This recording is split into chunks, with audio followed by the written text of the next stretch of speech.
Yes, we are back, everybody. We are back again. Dr. Shauna is back. We're so excited to have her back on our line. Today, our topic is therapy versus coaching.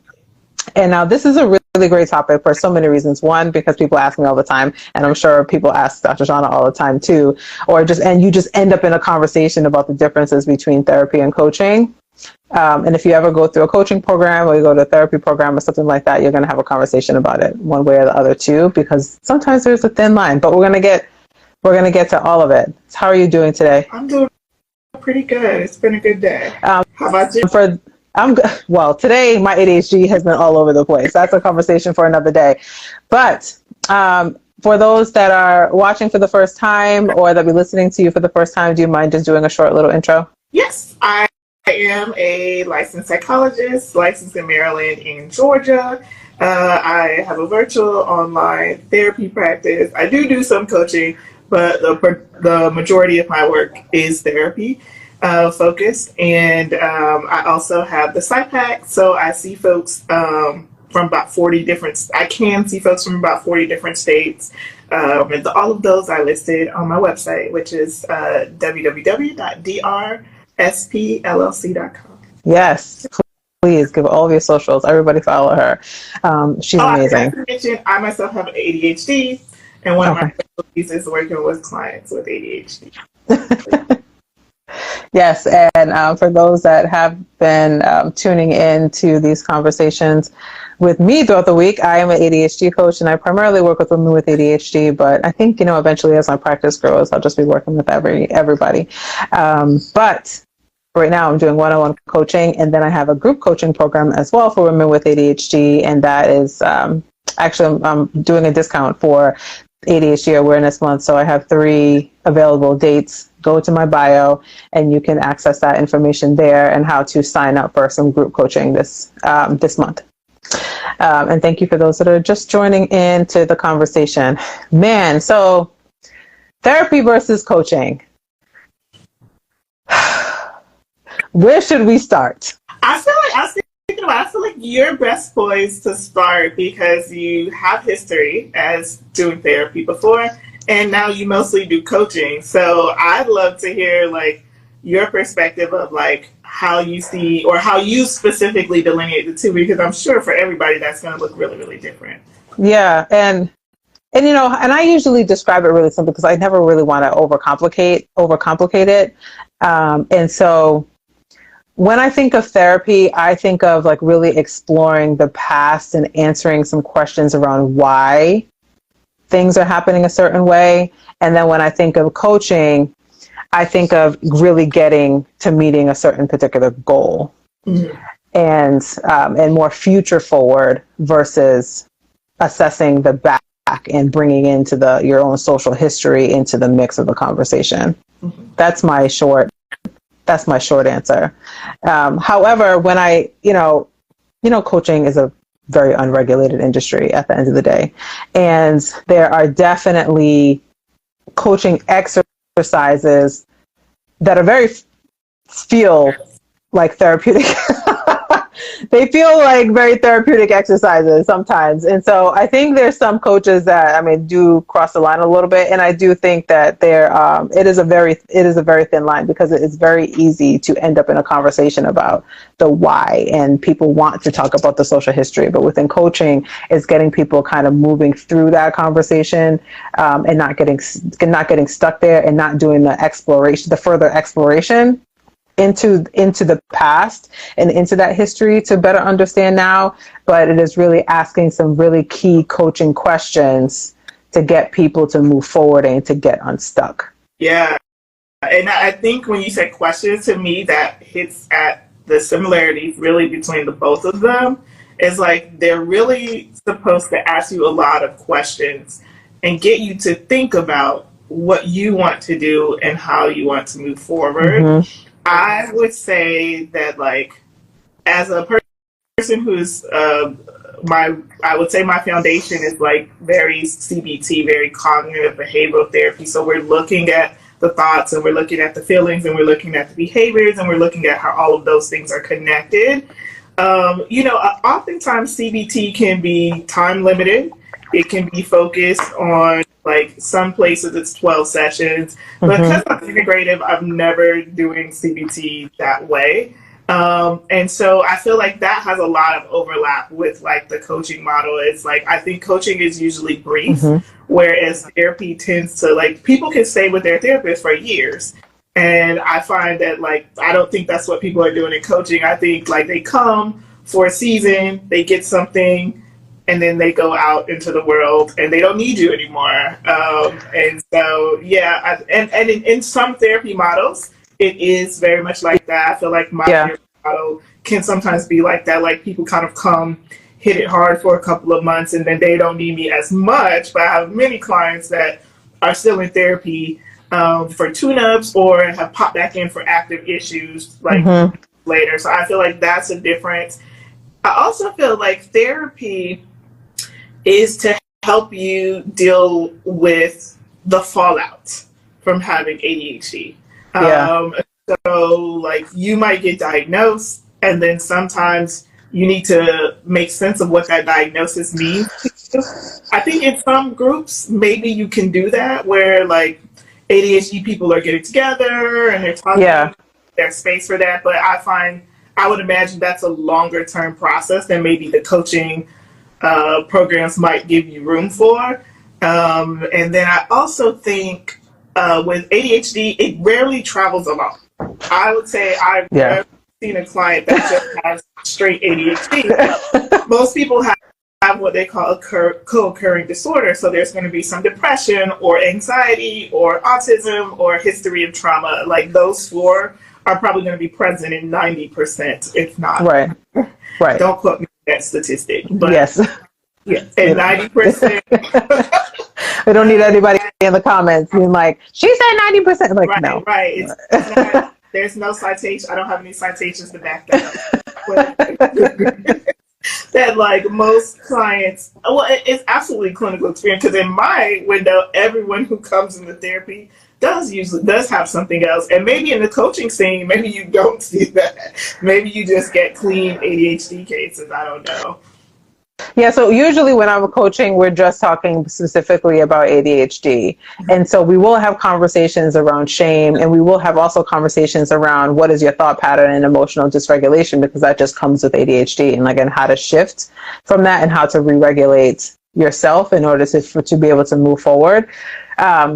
But we're working on a particular goal in one way or the other. And so there are some cases where do end up seeing somebody for, like, a really long time, but it's just because there's just so much to learn about ADHD, and I'm all about, there's a little bit of coaching, there's a little bit of consulting, there's a little bit of mentoring, like, all within the conversation sometimes, but it's being very clear, be like, okay, this is a coaching question, or, like, this is what I would, like, when I'm talking to my clients, I will say, like, I'm asking this as a coach. Like, this is the coaching question for you to help process this and to be able to help you move forward and get unstuck. However, there's a similar question that you should ask in a therapy session. And and sometimes there's, like, just a couple of word difference, but one will explore, like, where some of those thoughts came from. And one is just recognizing that thought and, like, we need to shift and move forward and be able to identify how to reach this goal. Yeah. And I think that is a really good distinction, because I think of it like, I've done coaching before, not ADHD specific, but, like, maybe business coaching or things like that. And so everyone likes to break out the handouts on what are your limiting beliefs, right? Which is, like, CBT. Right. And I find that, like, sometimes coaches are good at, like, the handouts and like, asking people the questions, but I think a CBT therapist probably does a better job of digging about, like, where those thoughts came from. And I think I think that's why therapy will generally be my primary, because I do like that ability to go deep and to figure out, like, where did that thought come from? Why have you been holding on to that thought? And where did you develop that thought? And then I think in the therapist role, then I can also use things like a brain spotting, to kind of help clients pinpoint what comes up physically for them when they have an emotion and like what memory is connected to that. And so I see that limitation sometimes, like in coaching, like because some people are like, all right, I know my limiting beliefs, but like what now? So, so yeah. Whereas like I don't want to go deep. Like right. And some folks don't want to go deep, and some folks are like, let's not talk about the past. I don't, and I think that's where it's helpful for people to, I think coaches especially, to know what they're getting into, because if you ask the wrong question, you can unlock some stuff that you aren't prepared to like support. Yeah, and if you don't have the training to really support it either, like you do have to be careful, especially when around trauma. And like there are some programs that will like support coaches and trying to be a trauma informed coach, but it's not my plan is to walk down the trauma lane. In order to identify and to address the particular trauma. Like I'll leave that for your therapist. Right. Yeah. And we didn't say this at the beginning, but I think we brought it up last time that like the best practices for ADHD are for people to have multiple interventions and not just one. So this is not like, oh, you should like therapy is better at coaching. It is sort of like really best practices would be for you to have both, and having both would accelerate your path to healing. When I do coaching, I find it's better if they already have a therapist. And I will ask, if you have a therapist, good. Like, talk to your therapist about this or connect with your therapist about it, because oftentimes, like they will, like, I don't know. So I do some coaching in therapy. So I feel like I toggle back and forth between like the past and the present. But I think about the coaching I do as coaching light. And some folks need, what I found is some folks need the faster feedback cycle that you might get in a more traditional coaching model.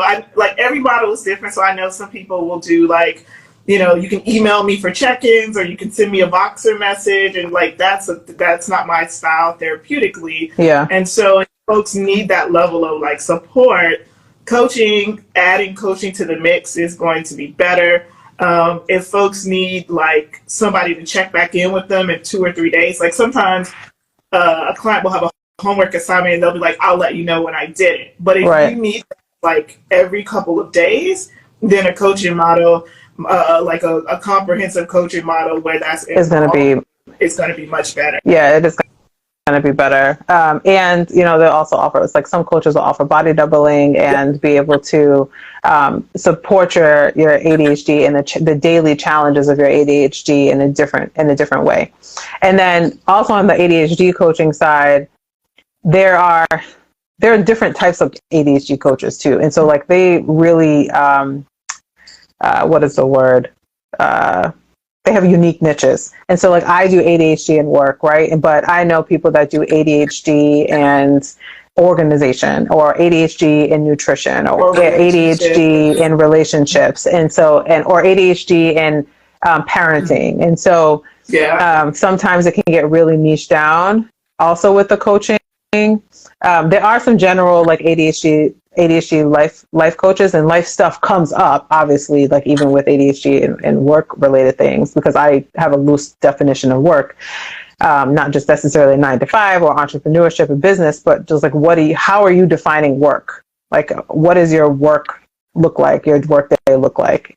And so the coaches definitely niche down, and they niche down for the areas of their interest too. Like let's not pretend that the person on the other end doesn't have a special interest as well into this work, right?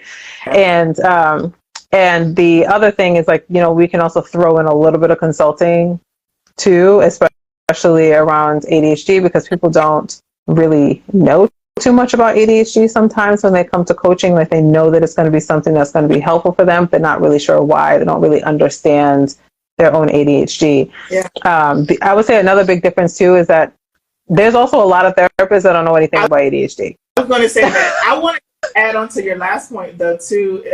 When you were saying something about coaches that resonated. I think I lost the thought, but yes. Okay, fine. Go ahead. It'll come back to me later. But yeah, but there's a lot of therapy, and you could be in Oh, therapy and I they could know remember. apps. Oh, go ahead. So a lot of ADHD coaches probably have ADHD. I, Yes.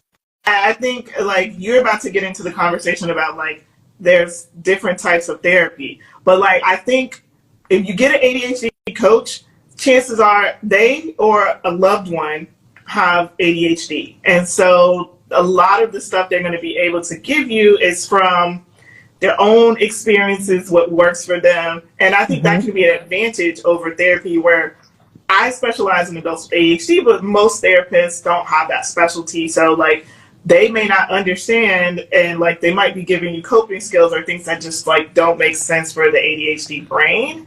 The other thing I was gonna say related to it is like you um I was asking you about task management tools earlier, Uh-huh. and I'm like, I don't know a lot about task management tools. I've never had to use one in any job that I've had.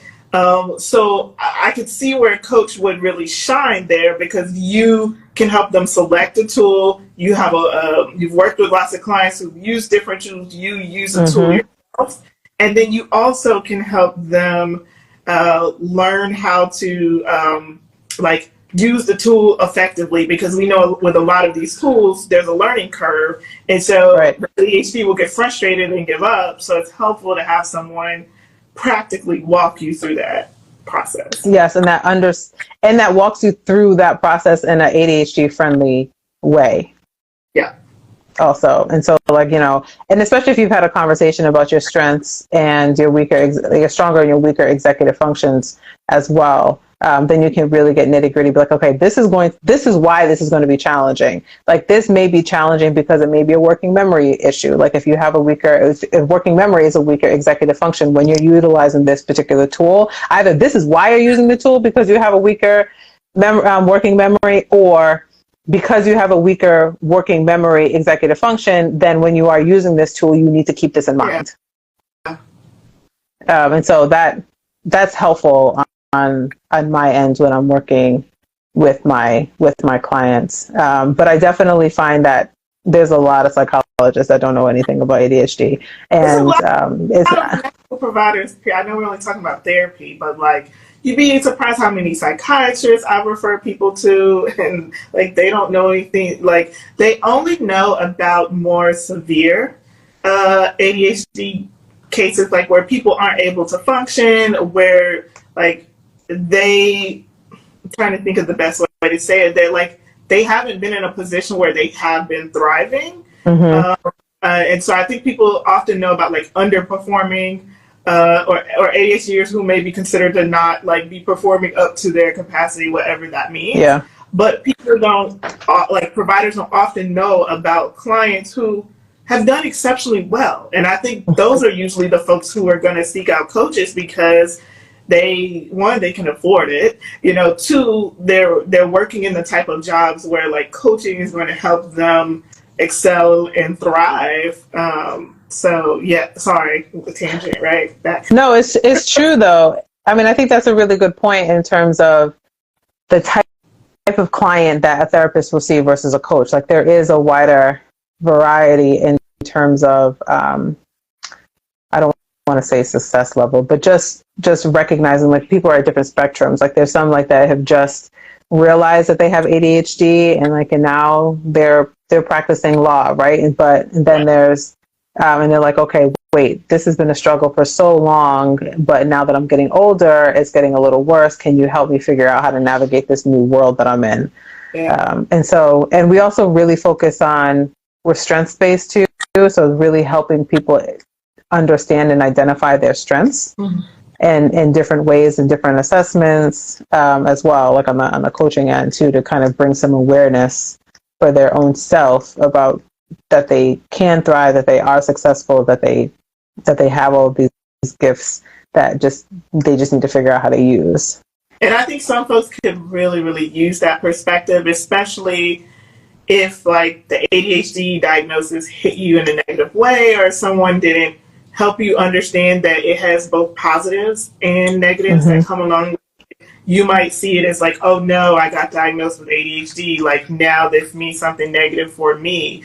Whereas a coach is usually going to be able to help you tap into like, no, this is what makes it great. And like ADHDers can do this or that. I think you see that a bit more in coaching. I did want to highlight your point that like a lot of therapists receive no training in how to support adults with ADHD.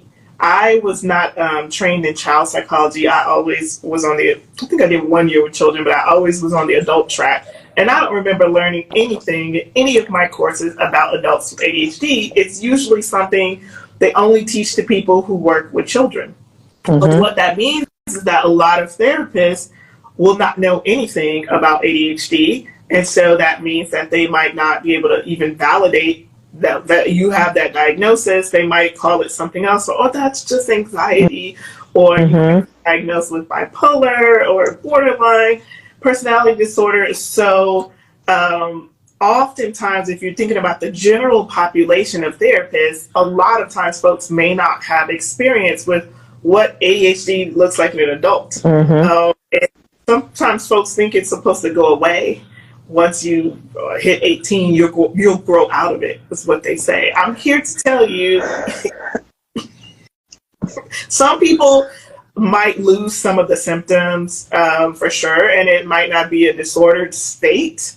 But I'm just here to tell you my experience and the experience of many of my clients is that they don't grow out of it. And as you grow older, the skills that you use to get you through life successfully, they sort of hit their edge. And when you're young, you don't have any kids, you don't have any responsibilities, you can work all night, you can pull all-nighters, you can stay late at work. Once you're partnered, married, once you add babies to the mix, once you add bills to the mix, once you add all, caring for parents to the mix. Yeah, life. Your symptoms, basically your capacity to cope exceeds the level of problems that you have, and that's usually when you end up in a therapist's office. You're stressed, you're overwhelmed, you're having trouble functioning. I know, so you jump in because I see you. I'm laughing because you're just explaining my whole life today. Right. And so, there's days that even as a coach, and I need to access coaching myself, and because some days, like, you just hit a wall. You have all of these stressors of just being an adult and a caretaker pile on, and you're like, okay, wait, what were my coping mechanisms again? What were my strategies again? And you have to stop and reflect and sometimes sit and cry in a park with your 1-year-old by yourself. Because you asked me how I was doing, and I was like, I'm good, but I forgot to say I had therapy today. Like, if you asked me yesterday, my therapist is marvelous. But, like, if you asked me yesterday, I called like 4 people. I was like, something's going on. I need to talk to somebody. And luckily, like, a couple people answered. But yeah, that's how it shows up as you age. So what you end up having is people who weren't diagnosed as children, probably because they had the structure of their parents and their family to sort of, go to bed at this time, wake up at this time, right? Here are the tools you should use, here are the things you should do. Then they go to college or they make it through college because they have support. Then they start the first job and it's great until they become a manager. Then they have to manage other people, right? And then don't get us started on women and the hormones that, like, once folks hit a certain age, those hormones throw everything off. Yes. And so those symptoms really, like, the executive function symptoms just really increase. So there is this, like, lack of information. I want to read this comment that's posted there. I can't really see it. But she's in the UK. She just said she's pulling me all night. And we're all being called out. We're all being called out. We're all being called out right now. It's hard. And just like what you're saying, like, as you add the additional stressors in your life, your executive function dysfunction starts to be felt in a different way.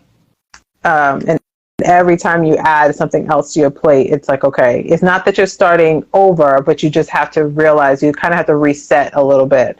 And I think having the combination of therapy and coaching helps you reset. And ADHD can contribute to that problem because you end up doing ADHD things.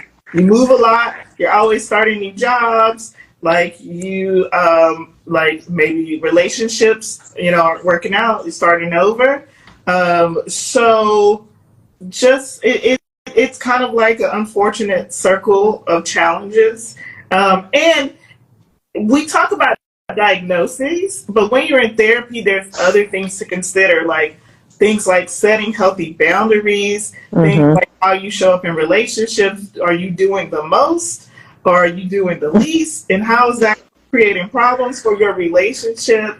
What trauma did you get from growing up with the parents that you had? And how does that show up in your relationship? And interestingly, some folks see a replication of that in their work dynamics, where it's like, oh, my boss reminds me of my mom or my dad, or I can't, I have to save this person or save that person. So there's so many layers that come up in therapy connected to ADHD.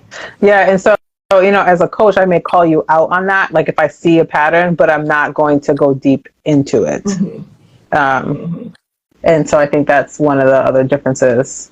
But there are a lot of similarities too. Like, I use, I was taught, so I have an ADHD coach too. And so, she had taught me around like this concept of using steer mapping, which is really just a form of CBT. And then there's also this other surf tool, which is really just a form of DBT. DBT, right. Those Yeah. So, and just for context, we are going to be talking about CBT and DBT tomorrow. So just tune in. Tomorrow, we're going to be talking about those specific two types of therapy tomorrow with another psychologist.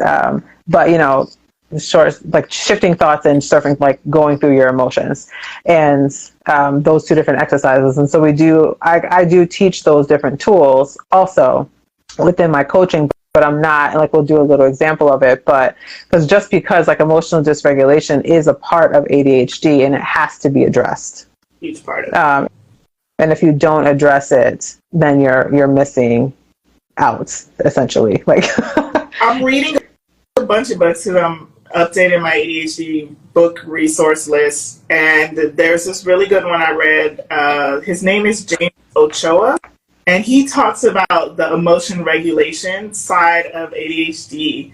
And it's really good. I really like the way that he talks about it because a lot of books will address it, but sort of, and I think that is therapy, that is the executive function skill that you're working on in therapy, emotion regulation. And I've recognized sort of the edge of like my skill set. Like, I'm not DBT trained. I tell people I do DBT light. So I'll introduce you to some DBT skills. But if you're really needing skills, if you really experience intense emotion regulation, I'll often tell people, like, you probably need a DBT therapist so that can help teach you those skills, so that you can better regulate yourself.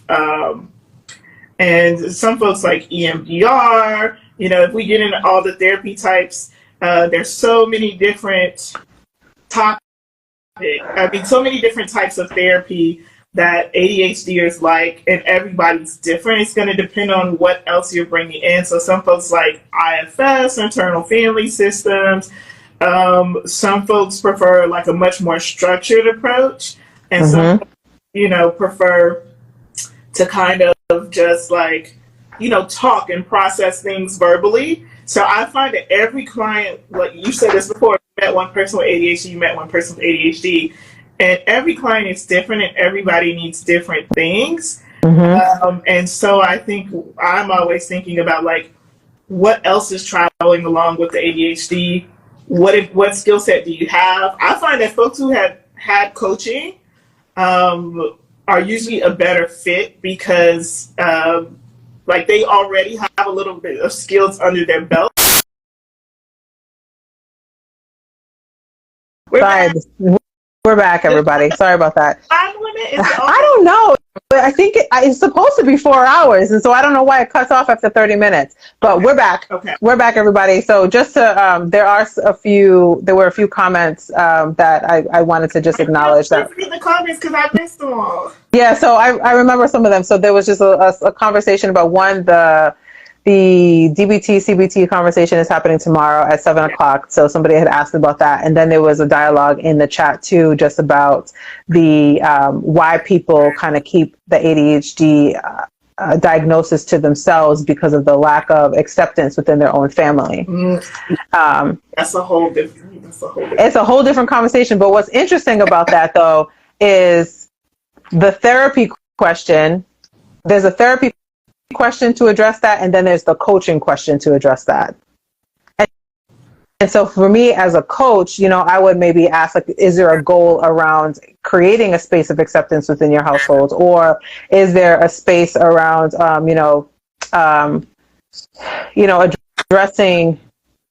addressing how that is impacting you? I feel like would be a therapy route. Like, how is the lack of acceptance within your household impacting you personally, or like emotionally, or like either in the past or the present? I feel like that's a very therapy question, a very therapy like conversation. But as a coach, I'd be like, okay, let's talk about like how that's impacting your ability to move forward. Like, is it causing you to get stuck, or how to create some self-advocacy skills? Yeah, and I think the therapist in me would say like I would want to get a full understanding of what's happening in that situation. Like, where's the is it just, are we talking about parents, right? And if we're talking about parents of color, like, you don't have ADHD, you're just lazy, right? Yeah, that's right. So we talk about like your own journey of coming to terms with your ADHD, and then you deciding who is safe to share that with and how you want to share that with them.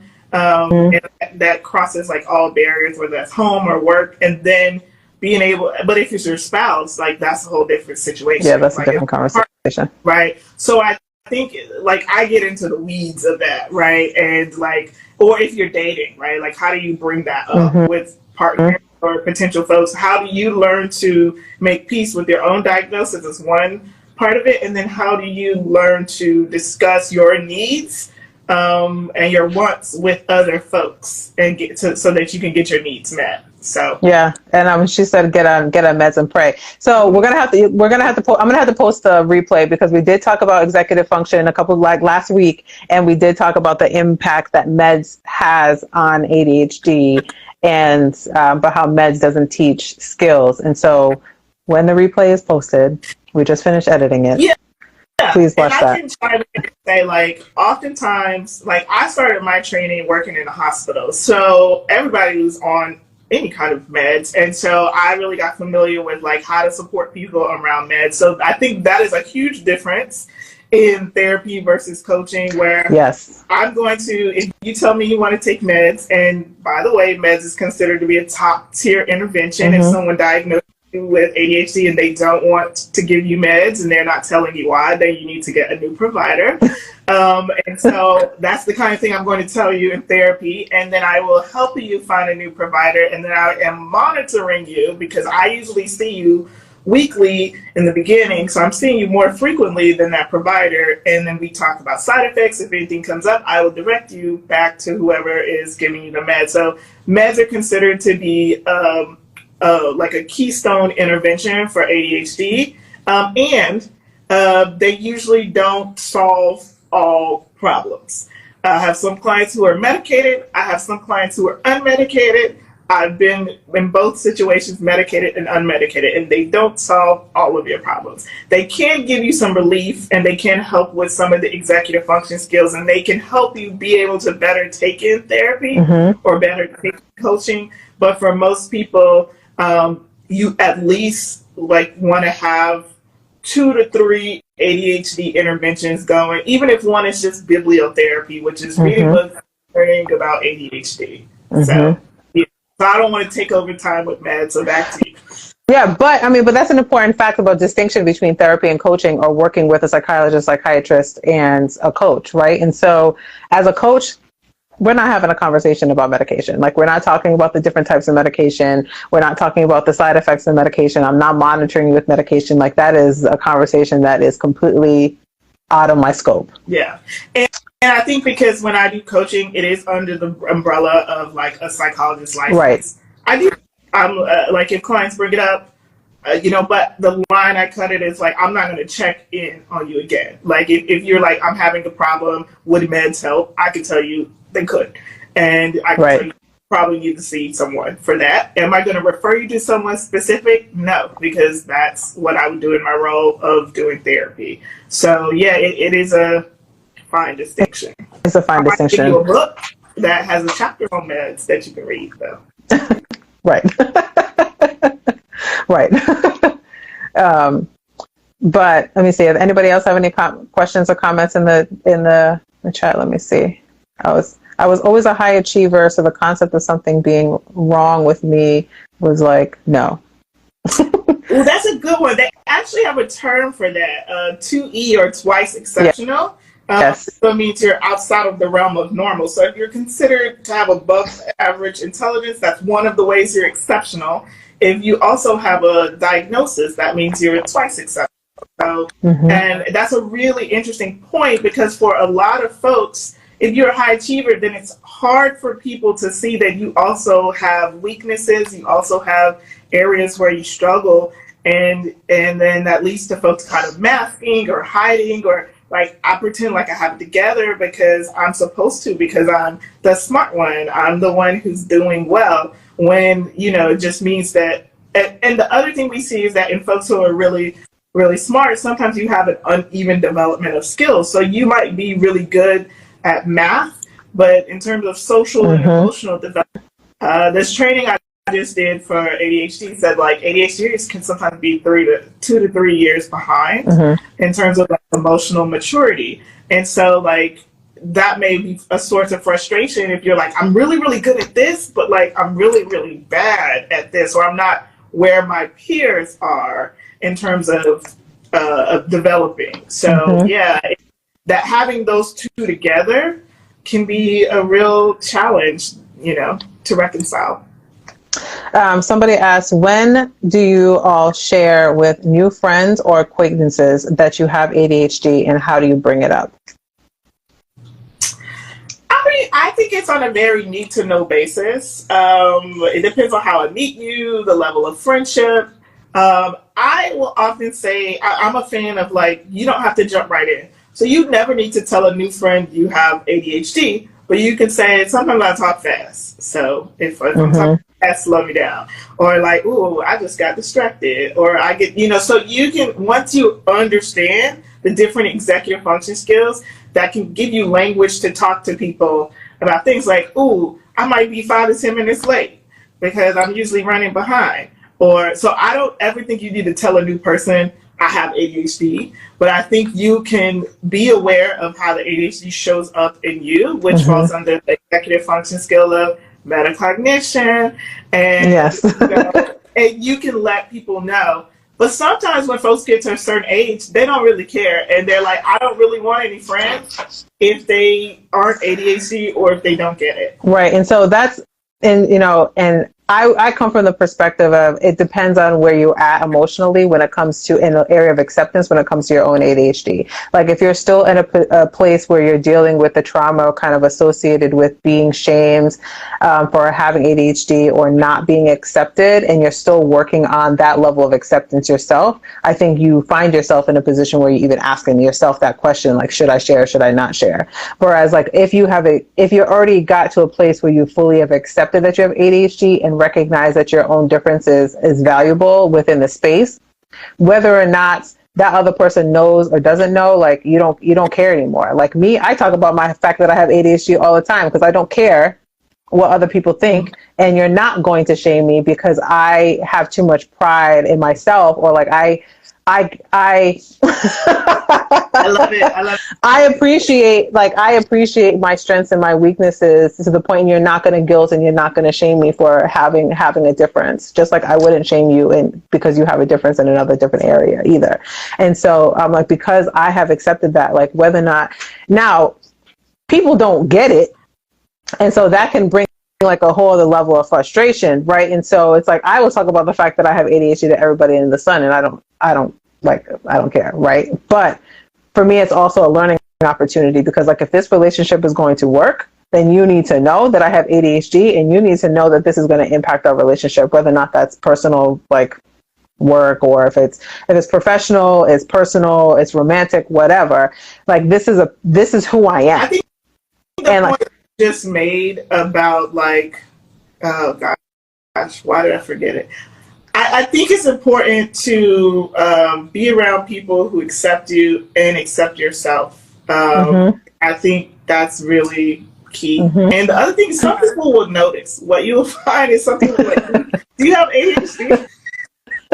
And so you have to decide, here's what I was going to say, is that like, I think that's one of the reasons why I feel like you never need to tell anyone, like, I have ADHD, because it doesn't mean anything to certain people. Like, people don't really know what ADHD is. So even if you say, like, I'm ADHD, like we've said, every case looks different. So they might think you're going to be bouncing around and jumping on the chairs, right? Or they might think, oh, she's going to, so that's why I think I'm a fan of like talking about your specific symptoms, or being like, ooh, I just forgot what I was saying. I got lost in conversation, because I think that's more relatable to people who have no clue about ADHD, number one, or people who have negative perceptions about ADHD and like they don't recognize their strengths. And I think when you get around ADHDers, everyone sees that like we have these like beautiful brains. The training I was watching, I think it's Ned Hallowell, who talks about having a Ferrari brain, like a Ferrari engine for a brain, and like bicycle brakes. And our brains are really, really fast, and we jump topics, and then we have to slow down and explain and break things down to people. And so I think that's why I'm a fan of like talking about specific symptoms. But yeah, I think if you want to tell people, but just understand that like some people are going to have questions. Some people won't understand what it means at all. And some people will then feel empowered to come out and tell you that they have ADHD, or they have other conditions that they are, navigating. Yeah. And I'm at a place in my life where I'm like all trying to be my authentic self. And if I can't be my authentic self with you, then I don't feel like you need to be in my life. But that's just where I'm at.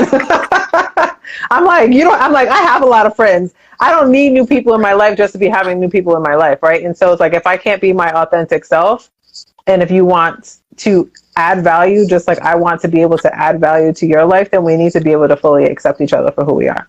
And for me, like, that's just where I'm at in my life. But like, if you're not there, like, you do need to be careful. You do need, like, and somebody asked about employers.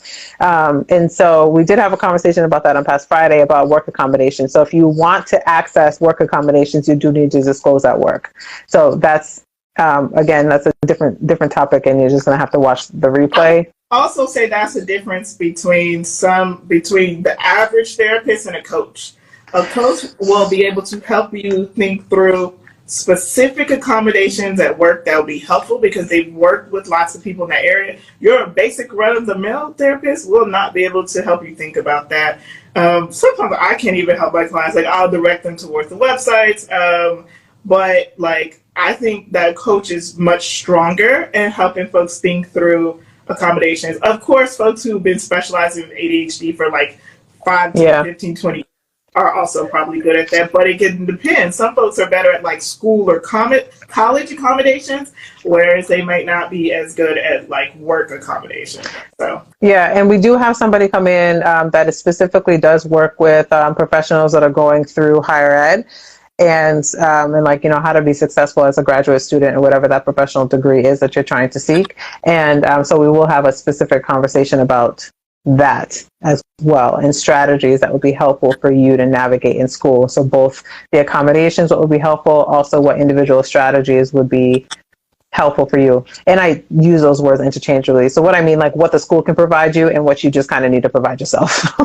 And that's one way, like, another thing that came up in one of the trainings is like the language of modifications versus accommodations. And like, accommodations is what someone else can give you, and modifications is what changes you make for yourself. Like for me, being an entrepreneur has been my modification because I can set my own schedule.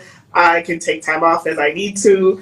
I can set my desk up the way that I want to. I don't have to log into like 43 different systems before I can start work. So So, like, you always want to think about what things can you put into place for yourself also. In addition to, and I think that's where coaches shine with helping you think through that. I agree. I agree. I think coaches really can help support you in that space too, with providing you very specific ADHD friendly strategies and modifications that you can incorporate into your day to day with or without disclosing at school or at work. And now, not every coach will be able to help support you with workplace accommodations. I particularly just have that unique skill set because I can combine, because I got an HR too, like I'm combining coaching, my knowledge of ADHD, and also just workplace, like law and like just like American Disabilities Act and like those different accommodations. So that's just a unique niche that I can fall into, which is why people come to me to talk specifically about like how to address things in work or in school too, because school is work at the end of the day, and understanding like what your rights are and being able to support you in that space. And you know, and I can call, like I will have a conversation with the HR department at your job, or I will have a conversation with the people that you need to talk to, the disabilities office at your school, to be able to advocate on your behalf as well. And so that's just a difference. That's a unique difference in terms of like the services that I provide that you definitely will not get from a therapist. I'm not doing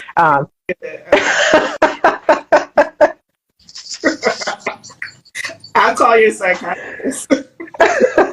But I talk to people, psychiatrists, like, you know, like I will talk to your other providers. Like I will do that as just an advocate on your behalf, like from a coach perspective. But not other ADHD coaches will do that. But again, I have a unique skill set that other ADHD coaches do not have, and so the trainings vary. That's the other thing about the differences between therapy and coaching that we do not talk to. So we only have a few more minutes left, but one thing is the training. The training is a huge difference between practicing as a licensed therapist and practicing as a coach. Absolutely. Absolutely. I mean, I went to grad school. I spent 6 years in school. I did a clinical internship, a postdoc. You know, I trained in like 7 different types of therapy, very integrative. I've worked in hospitals. I've worked with adults of different ages with a range of disorders, people who are severely impaired, people who've had to be hospitalized, people who've been suicidal, people who are going through grief and whose shame is overwhelming, who have anxiety that is crippling. And that's going to be extremely different from the training that a coach has. It's very, very different. And the training programs that are available for coaches there's a range. There's a wide range, and within the wide range, everybody will declare that they're the best coaching program in the world. So there's that. Like, a lot of this stuff is not regulated, but so that's why with coaching, I mean, just like with therapists, like you should do your research first, but with coaches, like you should also be doing your research in terms of like not what program did they go to, but what did they learn in that program. Yeah, and what specifically you'll be walking away with after you participate in the program. I think you bring up another good question, which I was thinking about, is like, how do you help if someone has ADHD and they're looking for a therapist? You can have a therapist that doesn't have an ADHD specialty, but I would say the requirement is that they are familiar with ADHD. So you can ask, have you worked with ADHD clients before? Have you had successes with ADHD clients? Do you think you'll be able to work with someone like me? So therapists who are trained in trauma usually can be really excellent therapists for ADHDers. And then if you want an ADHD specific therapist, I would say those are lesser in number, but they definitely exist. There's something called, I think it's neurodivergent, or ndtherapist.com. It's a directory.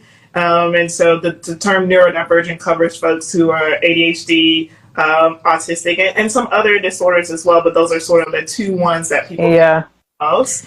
So any therapist with neurodivergence in their writing or anywhere on their profile, or neurodiversity affirming, they're going to have expertise in work, or if they have ADHD anywhere in their profile, that lets you know. You can also, there's something called like the ADHD, I think it's CCSP, where you can like watch 30 hours of training and say that you've seen a certain amount of hours of ADHD clients, and then they'll give you that certification. It's not like a gold standard anything, but basically it means that someone has an interest in working with ADHDers and they know a lot about the disorder. So I think that through like Evergreen certifications, you can look on their website. And then you can use Google and just type in like ADHD therapist near me. And it will usually bring you people who specialize in it. Sometimes it's going to be a premium cost. Like it may not be, they may be more expensive or may not take insurance. And so I think that's the thing to remember. Like, yes, the gold standard is having all of these treatments, but everybody has realistic limits on time and money. So, cobble together what you can cobble together. And then when you get more money, you can get more treatments or get more things. And then there's group therapy and there's group coaching, which sometimes makes it more affordable and more accessible. So you can also, Psychology Today is a place where a lot of ADHD therapy groups will be listed sometimes. So I don't know what your advice is. And with ADHD coaching, I would definitely ask people what their training is, but not get caught up on the specific ADHD coaching program that they went through, because the quality of all of the different programs can really vary. But there is an ADHD coaching organization that you can always go to find an ADHD specific coach. But usually coaches that work with ADHD say it somewhere in their title. They're like, hey, I'm an ADHD coach. And so they're very specific in that way versus just like a general life coach. So if they do work with clients that have ADHD, they're very clear about that, and that's their particular niche. But again, even within the ADHD coaching network, they niche down even more, like we had talked about before. And so, you have to think about what do I need help with when it comes to my ADHD, and then see if there's most, because ADHD is prioritized. You might have competing needs. Yes. But what's the first one? Where do you want to start? Yeah, where do you want to start? And it may just be finding somebody to help you figure out where you want to start. Yeah. And so it is important. Like my training varies, but again, like I have a background in social work, and not all ADHD coaches have a background in social work and or psychology too. So that's something that's just to keep in mind. I mean, also dealing with diverse populations and just having cultural competence is something that was really important to me too. And making sure that both a therapist and your coach is culturally competent and doesn't ignore the fact that there may be some other identifiers that are a part of the conversation when it comes to dealing with ADHD, because ADHD in first generation is a real big, is different than, and in a lot of ways. And so making sure that your coach that you're working with also really understands the cultural pieces of it as well. And then, if you're looking for a coach of color, like there's not that many of us. There are some, but there's not that many. And so versus the number of people that actually could really use our support. So if you find one, hold on to them. But I do have to run, and I could really talk about this for another 2 hours. But I'm sure Instagram, I'm trying to figure you out. Instagram and algorithm for stop cutting us off. Stop kicking us out. I mean, Dr. Shauna, I think we just need to come on again and just have a whole other conversation about something else. We're going to figure it out. But I want to thank you for coming again, and then I'm going to talk to you offline and figure out how we can make sure that we stay connected and really get people this information, because I think it's really important. Thank you, everybody who has chimed in, and don't forget, there's more conversations happening the rest of the week and the rest of the month. Check my Instagram, because that's where I'm going to be posting the updated calendar, and I do have some ADHD group coaching available on Thursdays at 8 p.m. Eastern. So that will be available for people as well. But thank you again. I'll see y'all tomorrow. Dr. Shauna, we're going to talk. And I'll see y'all soon. Thank you so much. Bye, everybody. It was so great. Thank y'all for coming. Bye. Bye.